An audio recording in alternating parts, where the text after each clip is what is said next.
Saya menyapa saudara melalui video ini. Banyak sekali kalau kita melihat berita-berita saudara yang sangat tidak mengenakan di pikiran kita. Ada orang-orang yang sedang suami istri bisa mendua, yang menduakan suaminya. Saudara, itu memang sebuah kenyataan hidup dan harus itu bukan menjadi sebuah kebiasaan kita sebagai orang percaya. Saudara, kalau kita melihat dalam Yakobus pasal 1 ayat 8 mengatakan, orang yang mendua hati tidak akan tenang di dalam hidupnya. Firman Tuhan sudah mengatakan dan sudah menegur saudara dan saya bahwa orang yang mendua hati tidak akan tenang dalam hidupnya. Begitu juga kita ketika kita beriman kepada Tuhan, kita menduakan Tuhan, berarti kita tidak akan nyaman dalam hidup. Ketika kita tidak menduakan Tuhan, maka kita akan menjadi musuhnya Allah. Saudara yang diberkati oleh Tuhan Yesus Kristus, anak-anak muda, mungkin kita dalam ada zona, dalam pacaran mungkin, dalam membangun hubungan mungkin, tetapi kita mulai merasa, aduh kayaknya pasangan saya tidak baik untuk saya harus mendua. Tetapi saudara, saya mau mengingatkan, untuk mencari yang baru, selesaikan dulu masalah yang satu, saudara, supaya tidak menimbulkan masalah-masalah yang baru. Mendua bukan adalah cara yang terbaik untuk kita. Seharusnya kita membina diri kita, iman kita, supaya kita tidak menduakan Tuhan. Bagaimana kita menduakan Tuhan? Kita melupakan Tuhan dalam segala aktivitas kita.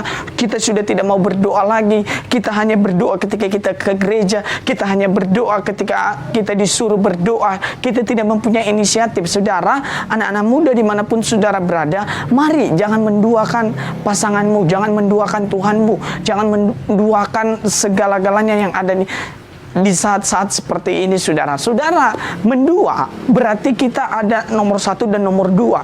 Tetapi yang Alkitab bilang, kita hanya punya satu Tuhan, yaitu Yesus Kristus. Kita tidak boleh mengabdi kepada dua Tuhan. Ketika kita mengabdi kepada dua Tuhan, maka kita akan melupakan yang satunya. Begitu juga dengan kehidupan ketika kita menjalani. Kita tidak boleh mendua hati.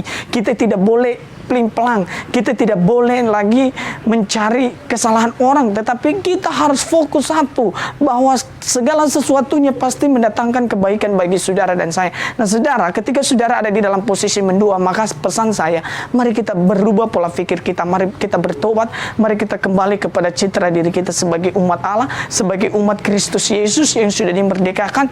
Orang yang mencintai Tuhan, pasti juga dia akan mencintai dan mengerti siapapun yang akan bergaul dengan dia. Saudara, mungkin enak kalau kita lihat mendua itu, mungkin katanya enak karena ada pepatah mengatakan selingkuh itu indah. Ada lagunya kalau tidak salah, selingkuh itu indah. Mana ada selingkuh indah, saudara? Selingkuh itu hanya menimbulkan masalah baru, tidak menyelesaikan masalah, saudara. Itu hanya menimbulkan rasa sakit hati baru, itu hanya menimbulkan rasa kecewa baru, saudara. Jadi saudara, kita harus menyelesaikan dulu masalah utama sehingga kita bisa membangun hubungan yang baru, saudara. Saudara, orang juga berkata rumputnya tetangga lebih hijau. Kata siapa, saudara?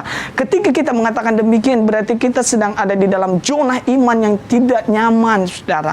Iman kita harus nyaman di dalam Yesus Kristus. Kita harus menerima apa adanya. Ketika kita memilih seseorang, maka kita harus terima dia karena kekurangan, keterbatasannya mungkin. Tetapi yakinlah, ketika membangun segala sesuatu di atas firman Tuhan akan merestorasi, firman Tuhan akan mengubahkan. Berdoa bersama-sama, memuji Tuhan bersama daripada mendua hati, karena kita masih punya Tuhan yang hebat. Pesan Tuhan juga kepada bangsa Israel ketika mereka keluar dari Mesir.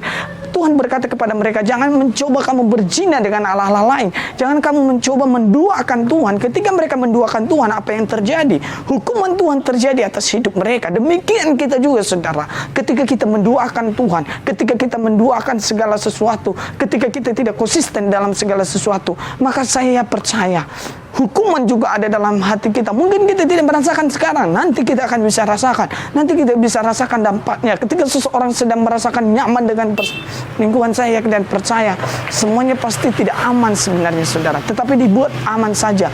Bersembunyilah, banyak alasan lah, banyak segala sesuatu cara yang dilakukan supaya tidak ketahuan. Tetapi ingat, kebohongan itu akan selalu terungkap, saudara, ketika kebenaran dinyatakan. Saudara, mari kita membangun iman kita tanpa ada menduakan Tuhan. Tuhan Yesus memberkati kita semua.